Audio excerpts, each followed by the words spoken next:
everyone. Welcome to Bosco Campus Vision. I am Lakshmi V.S., Assistant Professor, Department of Commerce, Don Bosco College, Kottayam. This is the 6th lecture on marginal costing for semester 3 students of MCOM under Kerala University. In previous lectures, we were discussing about marginal costing and its role in decision making. Some of the decisional areas and their related problems are already discussed. And in this lecture, we are going to study another decisional area of marginal costing, that is key or limiting factor. Okay, we are going into the topic, that is key or limiting factor. First of all, what is the meaning of key factor? Key factor is a factor which puts a limit on production and profit of a business. That is, it is a factor which limits the production and profit of a business. അതായത് ആ ഒരു പേരിൽ തന്നെയുണ്ട് limiting factor. ഫേമിൻ്റെ പ്രൊഡക്ഷനെയും പ്രോഫിറ്റിനെയും limit ചെയ്യുന്ന ഒരു ഫാക്ടറാണ്. Okay, and in some cases a firm cannot be able to sell all it produces. ചില കേസസിൽ ഒരു ഫേമിൽ പ്രൊഡ്യൂസ് ചെയ്ത മുഴുവൻ ഗുഡ്സും വിൽക്കാനായിട്ട് പറ്റിയെന്ന് വരില്ല. Okay, and sometimes the concern sell all it produces but the production is limited due to the shortage of materials, labour, plan capacity or capital. അതായത് ചില സമയത്ത് ഈ കൺസേൺ അത് പ്രൊഡ്യൂസ് ചെയ്ത എല്ലാം തന്നെ വിൽക്കും, പക്ഷേ ആ ടൈമിൽ പ്രൊഡക്ഷൻ ലിമിറ്റഡ് ആയിരിക്കും. And the production is limited due to the shortage of materials, labour, plan capacity or capital. ഇങ്ങനെയുള്ള ഏതെങ്കിലും ഫാക്ടേഴ്സ് ഓഫ് പ്രൊഡക്ഷൻ്റെ ഷോർട്ടേജ് കൊണ്ടായിരിക്കും പ്രൊഡക്ഷൻ ലിമിറ്റഡ് ആവുന്നത്. Okay, in such a case a decision has to be taken regarding the choice of product whose production is to be increased, reduced or stopped. അതായത് അങ്ങനെയുള്ളൊരു case വരുമ്പോൾ ഏത് പ്രോഡക്റ്റിൻ്റെ പ്രൊഡക്ഷനാണ് firm increase ചെയ്യേണ്ടത് അല്ലെങ്കിൽ decrease ചെയ്യേണ്ടത് or even stop ചെയ്യേണ്ടത്, അങ്ങനെ ഒരു ഡിസിഷൻ എടുക്കേണ്ടതായിട്ട് ഉണ്ട്. Okay, now we are going in to an example. 3 units of materials are used for producing product X and 5 for Y. Suppose further contribution per unit is rupees 12 in case of product X and rupees 15 in case of product Y. In this case, contribution per unit of materials is, അതായത് X എന്ന് പറയുന്ന product produce ചെയ്യാനായിട്ട് 3 units of materials ആണ് usage. Y എന്ന് പറയുന്ന product produce ചെയ്യാനായിട്ട് 5 units of materials ആണ് usage. Okay, further contribution, എക്സിൻ്റെ ഫർദർ കോൺട്രിബ്യൂഷൻ എന്ന് പറയുന്നത് rupees 12ഉം വൈയുടെ ഫർദർ കോൺട്രിബ്യൂഷൻ എന്ന് പറയുന്നത് rupees 15ഉമാണ്. സോ ഈ കേസിൽ നമ്മൾ contribution per unit of materials കണ്ടെത്തുന്നത് ഇങ്ങനെയാണ്. എക്സിൻ്റെ contribution per unit of materials എന്ന് പറയുന്നത് 12 divided by 3, that is rupees 4.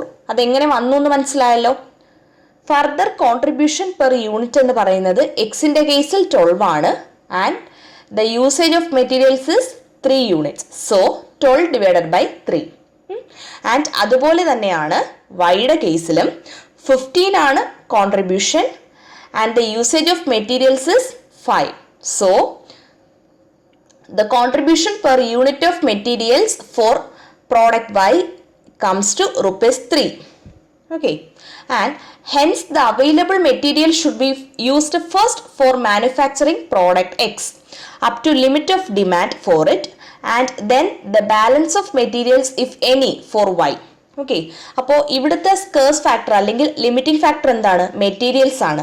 So അങ്ങനെ നോക്കുമ്പോൾ രണ്ടെണ്ണത്തിൽ ഏറ്റവും ഹയസ്റ്റ് കോൺട്രിബ്യൂഷന് ഉള്ളത് ഏതിനാണ്? എക്സ് എന്ന് പറയുന്ന പ്രോഡക്റ്റിനാണ്. സോ അവൈലബിൾ ആയിട്ടുള്ള material it should be used first for manufacturing product X up to limit of demand for it. ഈ എക്സ് എന്ന് പറയുന്ന പ്രോഡക്റ്റിന് എത്ര ഡിമാൻഡ് ഉണ്ടോ അത്രയും വരെയും അവൈലബിൾ ആയിട്ടുള്ള മെറ്റീരിയൽ യൂസ് ചെയ്ത് പ്രോഡക്റ്റ് എക്സ് മാനുഫാക്ചർ ചെയ്യണം. And then the balance of materials if any, എന്നിട്ട് എന്തെങ്കിലും ബാലൻസ് ഉണ്ട് മെറ്റീരിയൽസിൽ എങ്കിൽ it can be used for the production of product Y.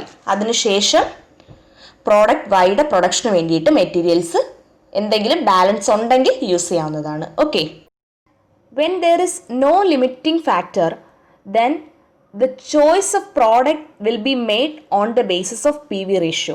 ഇങ്ങനെ ഒരു സ്കേഴ്സ് ഫാക്ടറോ അല്ലെങ്കിൽ ഒരു ലിമിറ്റിംഗ് ഫാക്ടറോ ഇല്ലാത്ത കേസാണെങ്കിൽ PV റേഷ്യോയുടെ ബേസിസിലായിരിക്കും നമ്മൾ പ്രോഡക്റ്റിൻ്റെ സെലക്ഷൻ നടത്തുന്നത്. അതായത് ഏത് പ്രോഡക്റ്റിൻ്റെ പ്രൊഡക്ഷനാണ് ഇൻക്രീസ് ചെയ്യേണ്ടത്, അല്ലെങ്കിൽ ഡിക്രീസ് ചെയ്യേണ്ടത്, അല്ലെങ്കിൽ സ്റ്റോപ്പ് ചെയ്യേണ്ടത്. Okay, and when there are scarce or limited resources, ഈ സ്കേഴ്സ് ഓർ ലിമിറ്റഡ് റിസോഴ്സസ് ഉണ്ടെങ്കിൽ the decision should be on the basis of the contribution per unit of the scarce factor.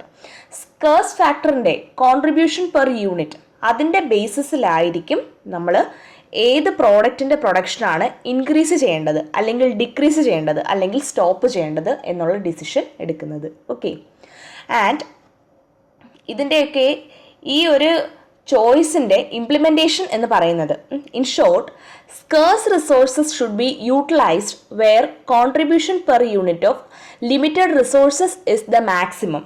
നമുക്കറിയാമല്ലോ, marginal കോസ്റ്റിങ്ങിൽ contribution it represents the concept of profit.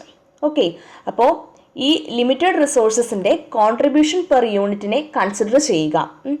And where the contribution per unit of limited resources is maximum, ആ ഒരു ഏരിയയിലേക്ക്, ആ ഒരു പ്രോഡക്റ്റിലേക്ക് നമ്മൾ scarce റിസോഴ്സസിനെ യൂട്ടിലൈസ് ചെയ്യുക, ഫേം യൂട്ടിലൈസ് ചെയ്യുക സ്കേഴ്സ് റിസോഴ്സസിനെ. എവിടേക്കാണ്?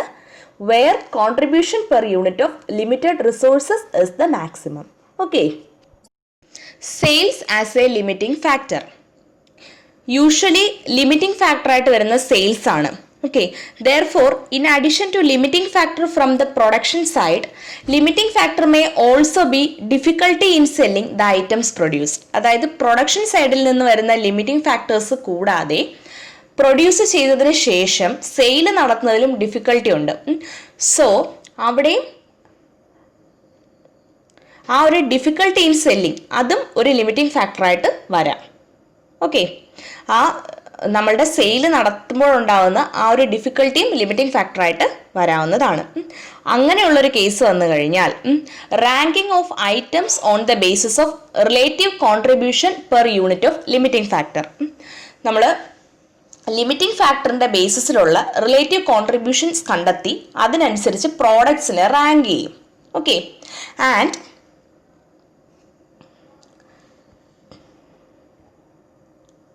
okay, now we are going to discuss a problem related to key or limiting factor.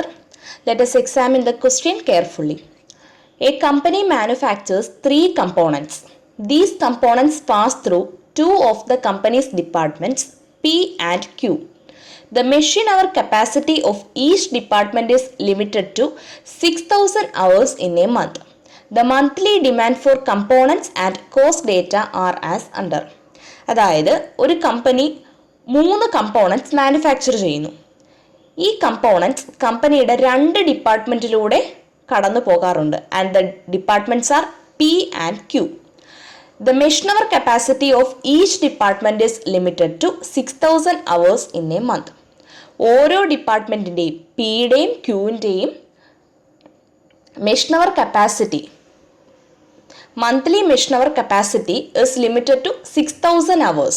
Okay, and here the monthly demand for components and cost data are given, and the components are A, B and C.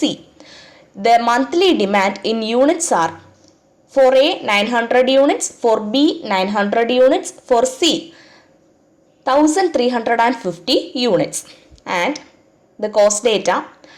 Direct materials per unit 45 rupees for A, 56 rupees for B, 14 rupees for C, and direct labor per unit 36 rupees for component A, 38 rupees for component B, 24 rupees for component C. And variable overheads per unit.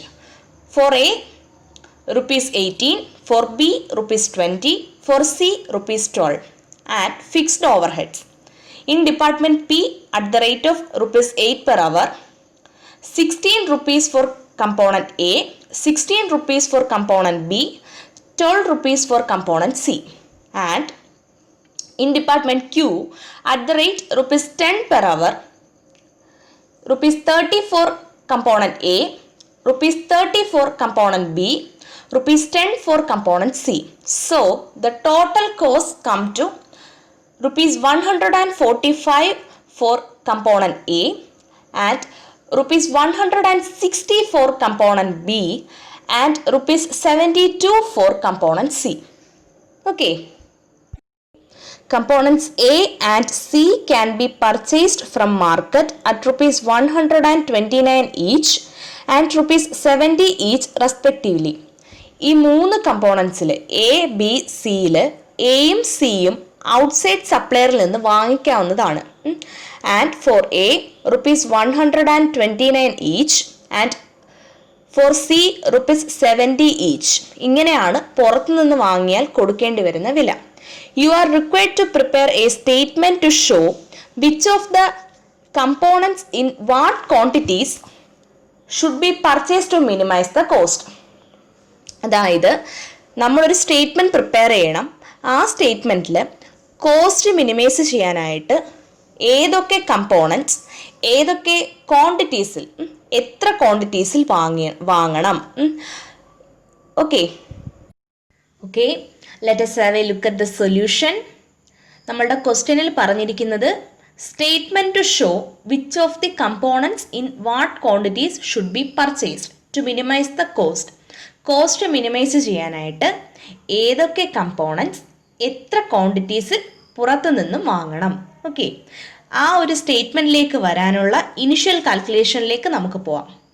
Computation of total number of hours required in departments P and Q to meet the monthly demand of components. Okay, അപ്പോൾ P എന്ന് പറയുന്ന ഡിപ്പാർട്ട്മെൻറ്റിലും Q എന്ന് പറയുന്ന ഡിപ്പാർട്ട്മെൻറ്റിലും ക്വസ്റ്റ്യനിൽ തന്നിരിക്കുന്ന monthly demands A B C എന്ന് പറയുന്ന 3 കമ്പോണൻസിൻ്റെയും monthly demands meet ചെയ്യാനായിട്ട് എത്ര നമ്പർ ഓഫ് അവേഴ്സ് റിക്വയർഡ് ആണ് എന്നുള്ളത് കാൽക്കുലേറ്റ് ചെയ്യാം. Okay, first column and second കോളത്തിൽ കണ്ടോ components A B C and the third column total hours required and the first one demand units. Demand യൂണിറ്റ്സിൽ ക്വസ്റ്റ്യനിൽ തന്നിട്ടുണ്ട്. എയുടെ മന്ത്ലി ഡിമാൻഡ് 900 യൂണിറ്റ്സ്, ബിയുടേത് 900 യൂണിറ്റ്സ്, സിയുടേത് 1350 units. Okay, and hours per unit required in department P. ഇവിടെ ഒരു calculation ഉണ്ട്. നമുക്ക് പെർ യൂണിറ്റ് അവർ ആണ് വേണ്ടുന്നത്. Hours per unit required in department P. അത് കണ്ടെത്താനായിട്ട് നമുക്കൊരു ഡേറ്റ ക്വസ്റ്റ്യനിലുണ്ട്. Okay, fixed overheads. Fixed overheads നോക്കിയാൽ പി എന്ന് പറയുന്ന ഡിപ്പാർട്ട്മെൻറ്റിൽ rupees 8 per hour ആൻഡ് 16 ആണ് ഫിക്സ്ഡ് ഓവർ ഹെഡ്സ്. അപ്പോൾ 16 ഡിവൈഡഡ് ബൈ 8. ഓക്കെ, അതായത് 16 ആണ് ഫിക്സ്ഡ് ഓവർ ഹെഡ്സ്. അതിൽ പെർ അവർ ₹8 ആണ് ഫിക്സ്ഡ് ഓവർ ഹെഡ് പി ഡിപ്പാർട്ട്മെൻറ്റിൽ. സോ ആ ഡേറ്റ യൂസ് ചെയ്തുകൊണ്ട് നമ്മൾ hours per unit required in department P കണ്ടെത്തുന്നു. That is 16 divided by 8. കോളത്തിൽ കണ്ടോ 2. ആൻഡ് സെക്കൻഡ് കമ്പോണൻറ്റ് ബിയുടേതും fixed overhead at the rate ₹8 per hour ആണ്. 16 ആണ് total. So 16 divided by 8. Again ബിയുടേത് 2 ആൻഡ് സിയുടേത് 12 ആണ്. സോ ഫിക്സ്ഡ് ഓവർ ഹെഡ് സിയുടേത് 12 ആണ് and at the rate of ₹8 per hour. So 12 divided by 8 that is 1.50. Okay, and next നോക്കാം hours per unit required in department Q. Okay, പിയുടേത് കണ്ടുപിടിച്ചു, ഇനി ക്യൂവിൻ്റെത് കണ്ടെത്തുകയാണ്. സോ ക്യൂവിൻ്റെത് നോക്കുമ്പോൾ 30 ആണ് ഫിക്സ്ഡ് ഓവർ ഹെഡ് ടോട്ടൽ എയുടേത്. സോ ₹10 per hour ആണ്. So hours per unit required in department Q കണ്ടെത്താനായിട്ട് എയുടെ ടോട്ടലായ 30, fixed overhead ടോട്ടലായ 30 divided by 10 per hour, 30 divided by 10 3. അതുപോലെ ബിയുടെ 30 ഡിവൈഡഡ് ബൈ 10 3 ആൻഡ് സിയുടേത് 10 ഡിവൈഡഡ് ബൈ 10 1. ഓക്കെ ഓക്കെ അപ്പോൾ നമുക്ക് hours per unit required in department പിയും കിട്ടി, hours per unit required in department ക്യൂവും കിട്ടി. Okay, and now total hours required in department P to produce components demanded. Total ഡിമാൻഡും ഉണ്ട്, per unit അവറും ഉണ്ട്. So നമ്മൾ ആദ്യം പിയുടേത് കണ്ടെത്താൻ പോവുകയാണ്. പിയുടെ എ എന്ന് പറയുന്ന കമ്പോണൻറ്റിൻ്റെ മന്ത്ലി ഡിമാൻഡ് എന്ന് പറയുന്നത് 900 യൂണിറ്റ്സ് ആണ്. And hours per unit required in department P എന്ന് പറയുന്നത് 2. So 900 into 2, then the total hours required in department P to produce component A comes to 1800, and therefore component B comes to 900 ആണ് demand monthly and hours per unit required in department P is 2. So the total hours required in department P to produce component B comes to 1800, and for component C monthly demand is 1350 units and hours per unit required in department P comes to 1.50. So the total hours required in department P to produce component C comes to 2025. Okay, calculation clear ആയല്ലോ. And ഈ 3 hours കൂടെ total ചെയ്യുമ്പോൾ total hours required 3 components കൂടി 3 കമ്പോണൻസിനും P എന്ന് പറയുന്ന ഡിപ്പാർട്ട്മെന്റിൽ വേണ്ടുന്ന total hours എന്ന് പറയുന്നത് 1800 plus 1800 plus 2025, that is 5625. Okay, and ഇനി ക്യൂവിലേക്ക് പോവാം. Total hours required in department Q to produce components demanded. So നോക്കുക, എയുടെ മന്ത്ലി ഡിമാൻഡ് 900 ആണ്, per unit hour required in department Q 3 ആണ്. So the total hours required in department Q to produce component A comes to 900 into 3, that is 2700, and B യിൽ demand 900 ആണ്, per unit hour 3 ആണ്. So 900 into 3, that is 2700, and for component C the demand is 1350 and hours per unit required in department Q is 1. So the total hours required in department Q to produce component C comes to 1350. Okay, and total hours required in department Q അത് calculate ചെയ്യാനായിട്ട് ഇപ്പോൾ നമ്മൾ കണ്ടെത്തിയ 2700 plus 2700 plus 1350, that is 6750. Okay, calculation clear ആയല്ലോ. ഇപ്പോൾ ഈ ഒരു table ചെയ്തപ്പോൾ നമുക്കറിയാം പി എന്ന് പറയുന്ന ഡിപ്പാർട്ട്മെൻറ്റിൽ 5625 അവേഴ്സ് നീഡഡ് ആണ്, ക്യൂവിൽ 6750 നീഡഡ് ആണ്. ഇതിൽ പിയുടെ കാര്യത്തിൽ നമുക്കറിയാം പിയിലും ക്യൂവിലും 6000 അവേഴ്സ് ആണ് ഒരു മന്തിൽ കിട്ടുന്നത്. Okay, monthly machine hour available ആയിട്ടുള്ളത് 6000 അവേഴ്സ് ആണ്. പിക്ക് 6000 അവേഴ്സ്, ക്യൂവിനും 6000 അവേഴ്സ്. ഓക്കെ, അത് ക്വസ്റ്റ്യനിൽ പറഞ്ഞിട്ടുണ്ട്. ഇതിൽ ക്യൂവിൻ്റെ കേസ് നോക്കിയാൽ നമുക്ക് മനസ്സിലാവും. Q is short of 750 hours, അതായത് 6750 അത്രയും അവേഴ്സ് ക്യൂവിന് നീഡഡ് ആണ്. പക്ഷേ 6000 അവേഴ്സേ അവൈലബിൾ ആയിട്ടുള്ളൂ. Okay, therefore component A or C will have to be purchased from market. അതായത് ഇത്രയും മന്ത്ലി ഡിമാൻഡ് മീറ്റ് ചെയ്യാനായിട്ട് ഉള്ള മെഷീൻ അവർ ഇല്ല ക്യൂ എന്ന് പറയുന്ന ഡിപ്പാർട്ട്മെൻറ്റിൽ. സോ നമ്മൾ എന്ത് ചെയ്യും, നമുക്ക് എത്ര പുറത്തുനിന്ന് വാങ്ങിക്കാൻ പറ്റും എന്ന് നോക്കും. ഓക്കെ, സോ നമ്മൾ നോക്കുമ്പോൾ അത് നമ്മൾ കാൽക്കുലേറ്റ് ചെയ്യണം. അപ്പോൾ നമ്മൾ ആകെ നമുക്ക് അവൈലബിൾ ആയിട്ടുള്ളത് എ ഓർ സി. എയോ സിയോ പുറത്ത് നിന്ന് വാങ്ങിക്കുക. അങ്ങനെ ഒരു ഓപ്ഷൻ അവൈലബിൾ ആയിട്ടുണ്ട്. ഓക്കെ, സോ നമ്മൾ ഇനി വരുന്നത് statement showing the units of the component A or C to be purchase to minimise the cost. Minimise ചെയ്യത്തക്ക രീതിയിൽ എയുടെയോ സിയുടെയോ എത്ര കമ്പോണൻസ് ആണ് പർച്ചേസ് ചെയ്യേണ്ടത് അത് കാണിക്കുന്ന സ്റ്റേറ്റ്മെന്റ് ആണ്. ക്വസ്റ്റ്യനിൽ ചോദിച്ച സ്റ്റേറ്റ്മെന്റ് ആണ് ഇത്. Okay, so variable cost purchase per unit.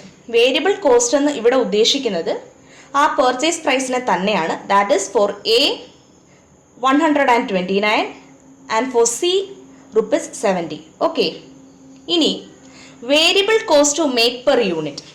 Okay, അപ്പോൾ നമ്മൾ നോക്കുകയാണ് എത്ര വേരിയബിൾ കോസ്റ്റിൽ എന്തൊക്കെ ഇൻക്ലൂഡഡ് ആവും.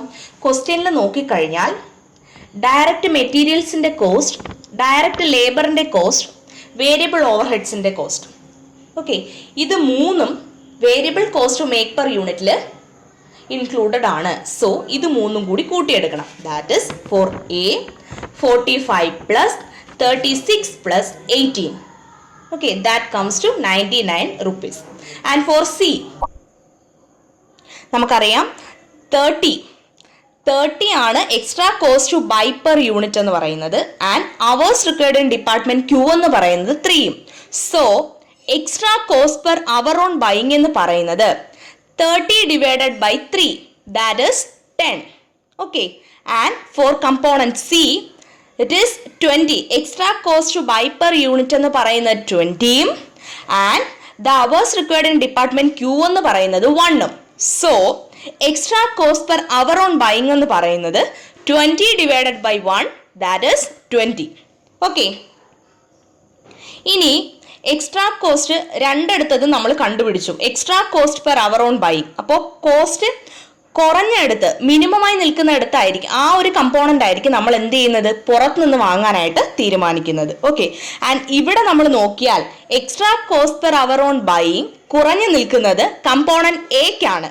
ഓക്കെ, സോ കമ്പോണന്റ് എ ആണ് നമ്മൾ പർച്ചേസ് ചെയ്യാനായിട്ട് തീരുമാനിക്കുന്നത്. That is, component A should be purchased to the extent of units requiring 750 hours to make this units.